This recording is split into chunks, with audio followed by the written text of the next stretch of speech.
हाय दोस्तों, मेरा नाम है भरत और आप देख रहे हैं मेरा यूट्यूब चैनल भारत क्रिएशन। आज हम बात करेंगे कोविड-19 की दूसरी लहर। आखिर क्या कारण है कि हम क्या वक्त रहते हम मेडिकल सेक्टर को सुधार सकते हैं, बेहतर बनाने की कोशिश कर सकते हैं। आज हम इन्हीं कुछ मुद्दों को लेके आपसे बात करेंगे।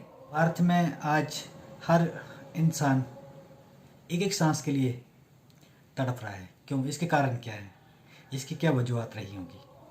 हम इस बीमारी से लड़ने में सक्षम हैं? क्या हम इस बीमारी को पहली लहर की तरह रोक सकते हैं? हालांकि आज हमारे पास वैक्सीन भी है, लेकिन फिर भी नए नए स्ट्रेन जो इस वायरस में आ रहे हैं, तो इस पे कैसे कंट्रोल किया जा सकता है? तो सबसे पहले हमें अपने हेल्थ सेक्टर को सुधारने की ज़रूरत है। पूरी तरह से अगर हमारा हेल्थ सेक्टर काम नहीं कर रहा है तो हम इस बीमारी को रोकने में कामयाब नहीं हो सकते। चलो बात करते हैं। देखो ना, क्या कहा, मेडिकल सेक्टर को बेहतर बनाने की कोशिश करनी चाहिए। भारत देश आबादी के हिसाब से दुनिया का दूसरा सबसे बड़ा देश है। जहाँ से ये वायरस आया वो दुनिया का सबसे पॉपुलेशन में दुनिया का सबसे बड़ा देश है, लेकिन वो मज़े ले रहा है। वो तो आराम से बैठा हुआ है। वहाँ पे तो कोई दूसरी लहर का कोई मतलब दूसरी लहर तो है ही नहीं वहाँ पे। तो फिर हम ही क्यों? क्या हम में कुछ कमियाँ रह गई? तो चलो जानते हैं कमियाँ रही। सबसे पहले बात करेंगे हम कि हेल्थ सेक्टर है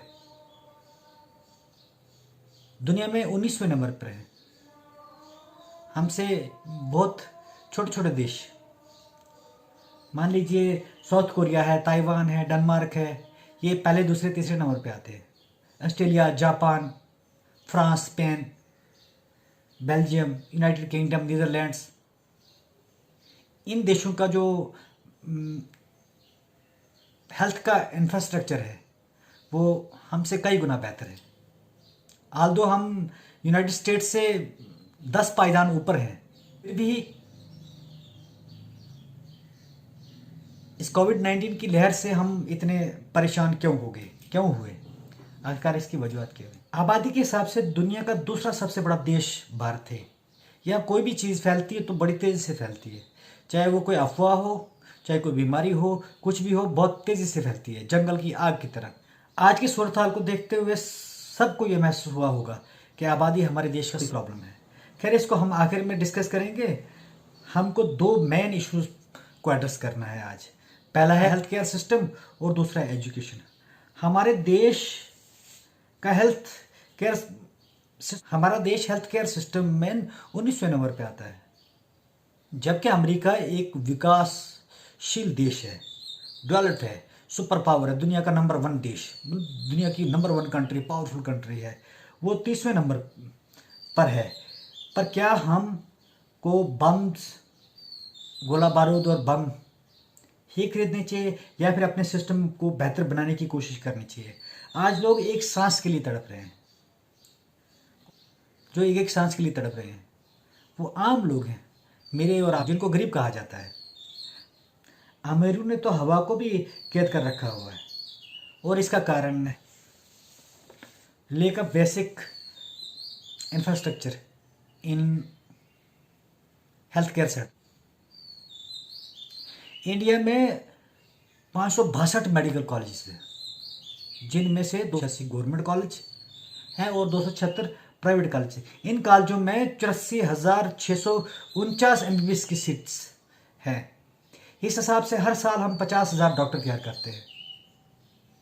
अगर हम 50,000 डॉक्टर हर साल तैयार करते तो कहाँ हैं? लेट मी टेल यू, ये जाते हैं प्राइवेट हॉस्पिटल्स में, दूसरे देशों में, जहाँ इनको बेशुमार पैसा मिलता है। एक डॉक्टर जो बैकवर्ड की बेसिस पे उसकी सिलेक्शन हुई है तो उसको कहाँ होना चाहिए? जब वो अपनी MBBS कंप्लीट करता तो उसको कहाँ होना चाहिए? उसको वहाँ पे होना चाहिए जहाँ से उसकी सिलेक्शन हुई है, जिस बेस पे उसकी सिलेक्शन हुई है। कोई SC में हुआ है, कोई ST में हुआ है, कोई बैकवर्ड एरिया में हुआ है, लेकिन ऐसा बिल्कुल नहीं है। डॉक्टर्स की गलती नहीं है, ये गलती हमारे सिस्टम की है, क्योंकि हमने सिस्टम ही ऐसा बना कर रखा है। अगर एक डॉक्टर बैकवर्ड बेसिस पे सिलेक्ट होता है और जब वो MBBS करता है तो उसकी उसकी पोस्टिंग कहाँ पे होनी चाहिए, वहाँ जिस बेस पे उसकी सिलेक्शन हुई है। लेकिन नहीं, उसकी सिलेक्शन वहाँ पे नहीं होती, उसकी सिलेक्शन होती है अर्बन एरियाज़ में, किसी बड़े हॉस्पिटल में, जहाँ वो ड्यूटी करता है या नहीं करता है, लेकिन प्राइवेट क्लिनिक पे तो ज़रूर बैठेगा। सिस्टम को सुधारने की ज़रूरत है। अगर हम 50,000 डॉक्टर हर साल पैदा करते हैं तो ये जाते कहाँ हैं? सोचने वाली बात है ना। से 27% डॉक्टर्स जो पास्ड आउट होने के बाद ही मतलब रजिस्टर होते हैं मेडिकल काउंसिल ऑफ इंडिया के उसमें, तो बाकी कहाँ जाते हैं?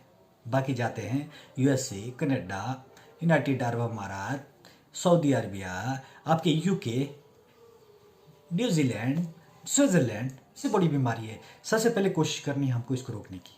तो हम इसको रोके कैसे? तो इसके लिए कोई एक सिस्टम का सेटअप होना चाहिए। तो उस सिस्टम सेटअप कौन करेगा? मैं तो कर नहीं सकता हूँ, है ना। ये तो हम लोगों का काम तो है नहीं। हम तो सिर्फ बता सकते हैं, हम अपनी आवाज़ बता सकते हैं, बता भी नहीं सकते हैं हम सिर्फ सजेशन दे सकते हैं। ये काम गवर्नमेंट का है। गवर्नमेंट अगर किसी डॉक्टर की सिलेक्शन लिस्ट में डालती है, उसको एमबीबीएस उसको डॉक्टर बनाती है, तैयार करती है, तो उसको सबसे पहले काम है उसको उस गांव में जहाँ से वो आया वहाँ पे पोस्टिंग करी, ताकि वो उन लोगों की सेवा कर सके।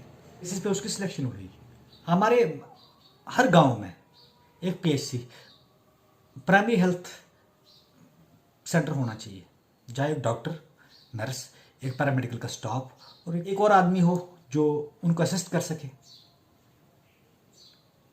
ताकि अगर गांव में किसी को छोटा मोटा बुखार है, कहीं किसी को जुकाम है, किसी को सिर दर्द है, तो उसका इलाज वहीं पे हो, ना कि उसको वहाँ से 40 किलोमीटर उठ के सिटी में आना पड़े, जैसे कहीं डिस्ट्रिक्ट हॉस्पिटल में आना पड़े। और डिस्ट्रिक्ट हॉस्पिटल में तो आपको पहले ही मालूम है, बड़े बड़े शहरों में तो हर घर में कोई ना कोई बीमार रहता ही रहता है। किसी को डायबिटीज़ है, किसी को शुगर की प्रॉब्लम है, किसी को बीपी की प्रॉब्लम है। तो शहरों में तो हम ये नहीं, लेकिन गांव में तब भी, क्योंकि वो हार्ड वर्कर हैं। गांव में अगर ज़्यादा से ज़्यादा किसी को बुखार होगा, किसी को छोटी मोटी चोट लगती है, तो उसका इलाज वहीं गांव में होना चाहिए। लेकिन ऐसा होता नहीं है। क्यों? क्योंकि वहाँ पे बेसिक फैसिलिटीज़ नहीं है, हमारे पास प्राइमरी हेल्थ सेंटर्स नहीं है। WHO की गाइडलाइंस के हिसाब से हर एक 1000 पॉपुलेशन पे एक डॉक्टर का होना है, लेकिन हमारे देश में 2000 पॉपुलेशन पे एक डॉक्टर है, वो भी पेपर्स में है। हमारे देश में एम्स 15 से 20 एम्स है लगभग, maybe I am wrong. 15 से 20 एम्स मेरे ख्याल में अभी तक हैं। आई थिंक 15 से 16 या 20 इसके बीच में तो होंगे। और भी बहुत सारे, जैसे मैंने कहा, कॉलेजेस हैं, 562 मेडिकल कॉलेज हैं। तो क्या इन कॉलेजेस के आज हर इंसान ऑक्सीजन के लिए तड़प रहा है? तो इसकी वजह क्या है? इसकी वजह यह है कि जब हम कोई इंफ्रास्ट्रक्चर खड़ा करते हैं तो उसकी बेसिक नीड्स क्या है उसके बारे में सोचते नहीं। हॉस्पिटल तैयार कर दिया, बस चलो एहसान कर दिया। चलो एहसान अगर किया है आपने, तो उसके साथ बेसिक चीज़ें तो लगाओ यार। बेसिक चीज़ तो होनी चाहिए ना, जैसे ऑक्सीजन प्लांट उसके साथ में। और हॉस्पिटल में, चाहे वो डिस्ट्रिक्ट हॉस्पिटल हो, मेडिकल कॉलेज हो, कोई भी हॉस्पिटल जो अच्छे लेवल का है, उसके साथ ही ऑक्सीजन प्लांट तो होना मांगता है।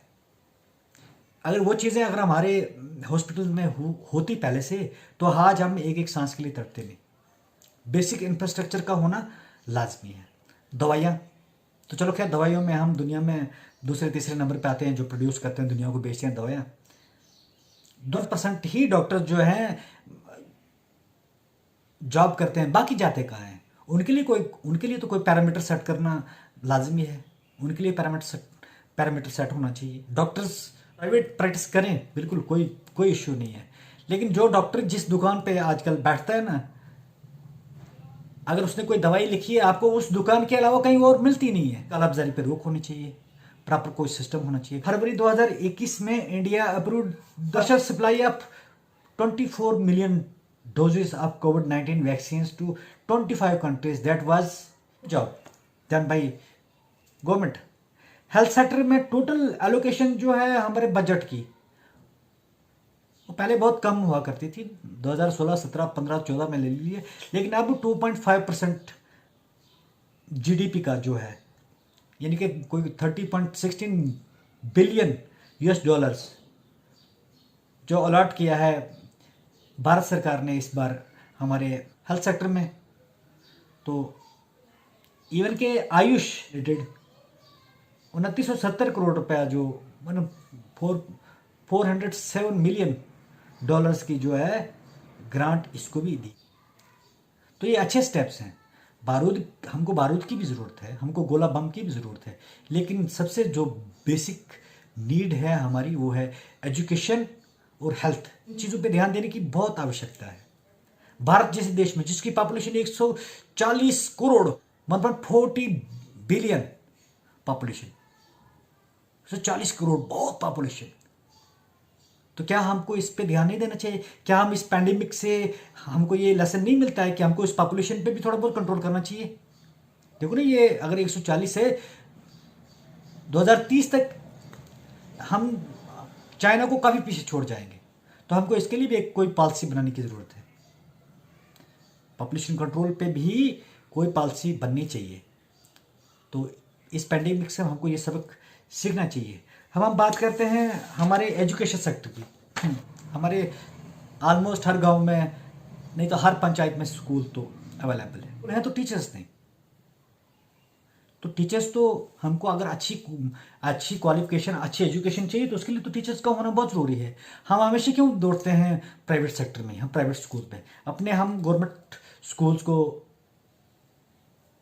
एम्पावर नहीं कर सकते हैं? हमको अपने गवर्नमेंट स्कूल्स को एम्पावर करना चाहिए।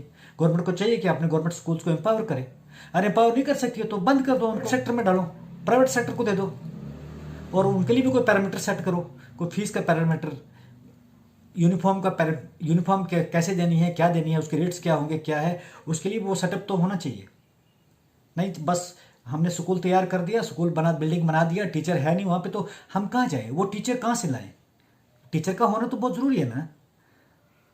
तो अगर ऐसे जैसी महामारियों से हमने लड़ना है तो हमें अपने हेल्थ सेंटर, अब जो हमारा हेल्थ केयर सिस्टम है उसको सुधारने की आवश्यकता है।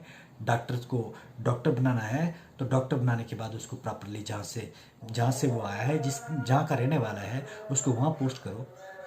कुछ टाइम के बाद अगर कोई नया डॉक्टर उस इलाके से आता है, उस नए डॉक्टर को वहाँ पर रखो, पुराने डॉक्टर को थोड़ा आगे बढ़ने का मौका दिया जाए।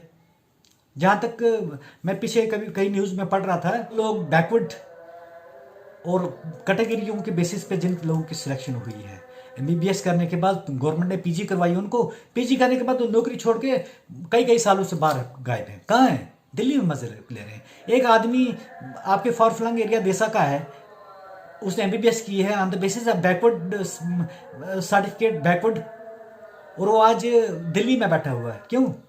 वो किसकी गलती है? वो हमारी गलती है। हमारी गलती है क्योंकि हमने कभी इसके बारे में आवाज़ नहीं उठाई। तो हम लोगों को इसके बारे में भी जागरूकता फैलानी चाहिए। तो इससे पहले कि मैं ये सारी चीज़ें खत्म करना ना भूलें और बेल का बटन ज़रूर दबाएं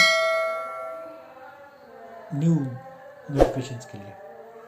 कैसे तोड़ सकते हैं? हमको कंप्लीट लॉकडाउन की आवश्यकता है हमारे देश को। पीएम ने सीएम पे डाल दिया, सीएम ने डीएम पे डाल दिया, डीएम ने किस पे डाला पता नहीं। अब बेचारा डीएम क्या करे, किस चीज़ कहाँ पेमेंट जोन बनाना है, कहाँ नहीं बनाना है। मान लीजिए हमारे देश की 140 करोड़ पॉपुलेशन है। अभी तो ये फिलहाल अर्बन एरियाज़ में ही पैंडेमिक का काफ़ी जोर है। मान लीजिए 80 करोड़ मतलब 84% पॉपुलेशन जो है रूरल एरियाज़ में रहती है। अगर ये रूरल एरियाज़ में फैल गया तो हम कहाँ जाएंगे? फिर तो लाशें जलाने के लिए जगह ही नहीं बचेगी। जैसा हम हाल देख रहे हैं, न्यूज़ में पढ़ रहे हैं, सुन रहे हैं, फिर तो हमको जलाने के लिए लकड़ी भी कम पड़ जाएंगी। कहाँ जलाएंगे उनको? इतने लोग मर जाएंगे। तो लोगों को चाहिए सोशल डिस्टेंसिंग रखें। अननेसेसरी अपने घरों से निकलकर बाजार में घूमने की ज़रूरत नहीं है। एक फॉरफ्लंग गांव में अगर किसी को छोटा मोटा सिरदर्द है, कोई बात नहीं, पैरास्टामोल वगैरह, कोई न्यूरोस्फोट वगैरह कुछ खा के गुजारा कर लो, लेकिन प्लीज़ आप घर छोड़कर बाहर मत आए। और इस बीमारी को अपने परिवार, अपने बच्चों, मतलब अपने परिवार, अपने बच्चों को मौत के मुंह में लेने की कोशिश ना करें। मास्क पहनना ज़रूरी है, मास्क पहने, सैनिटाइज़र से अपने हाथ धोएं, साबुन से धोएं, अननेसेसरी घर से बाहर ना निकलें। इवन कि आप जब घर जाते हो तो घर जाने से पहले आप अपने शूज़ वगैरह जो भी है बाहर कहीं रख के घर में जाए। इस बीमारी से बच्चों को दूर रखो, क्योंकि ये कोई मजाक वाली बीमारी नहीं है। वो जो पहले वाली लहर थी, चलो उससे हम निपट गए, क्योंकि मैं खुद पॉजिटिव रह चुका हूँ। मैं उस पहली लहर में मैं भी पॉजिटिव था, हाल तो मैंने वैक्सीन भी लगाई हुई है, बट फिर भी लापरवाही जो है तो ये एक कदम और मौत के करीब ले जाएगी। तो इस लापरवाही से बचने के लिए जो डॉक्टर्स, जो SOPs, जो एडमिनिस्ट्रेशन आपको SOPs देती है उसका पालन करें।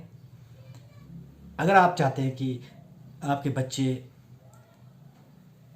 आपके घर वाले, आपके माँ बाप आपको फिर एक अच्छी कंडीशन में ज़िंदा देखें, तो प्लीज़ प्लीज़ प्लीज़ अपने घर में रहिए।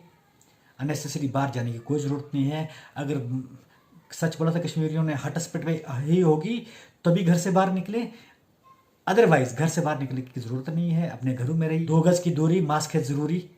जैसे आप टीवी में भी स्लोगन देखते रहते हैं, तो आप इस पे ध्यान रखें। अपने परिवार का, अपने बच्चों का ध्यान रखें। और जैसे कि आज ईद है, शायद ये मेरा वीडियो कल परसों तक अपलोड हो, पर आज ईद है। आप सब लोगों को पूरी दुनिया में जहाँ जहाँ लोग जो ईद मना रहे हों, उन सबको मेरी तरफ से ईद मुबारक। हाँ, और साथ में मेरी वीडियो को लाइक, शेयर और सब्सक्राइब करना ना भूलें। जय हिंद, जय भारत।